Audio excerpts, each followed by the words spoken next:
சொல்றேன், இயேசு நம்மோட கூட இருக்கிறாருன்றது சும்மா ஏதோ ஒரு மத சடங்குகளை செய்யறதுக்கும் ஞாயிற்றுக்கிழமையான சர்ச்சைக்கு போகிறதுக்கும் இல்லை வேற ஏதோ ஒரு மத காரியங்களை பண்றதுக்கு கிடையாதுங்க. அவர் உள்ள இருக்கிறாருன்னு நம்ம ஒரு பெரிய வித்தியாசமானவர்களாக இருக்கிறோம்.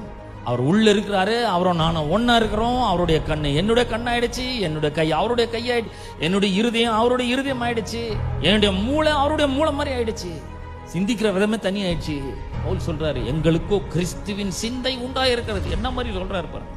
அப்ப நம்ம எப்படி பார்க்கணும்னா, ஒரு பிரச்சனை வரும்பொழுது இயேசு இருந்தா இந்த பிரச்சனையை எப்படி சமாளிச்சிருப்பார், இயேசு இருந்தா இந்த குடும்ப பிரச்சனையில் எப்படி பேசியிருப்பாரு, இயேசு இருந்திருந்தால் என்ன பண்ணிருப்பாரு, அதை நாமளும் பண்ணணும்.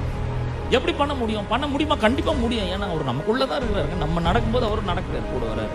அப்ப இது நல்ல வழங்க வழங்க வழங்க வழங்க உள்ள அவர் இருக்கிறாருன்றது நல்லா வழங்கும் பொழுது அவரை நம்ம இன்னும் நல்லா அனுபவிக்க முடியும். அவர் வழங்கணும்னா உள்ள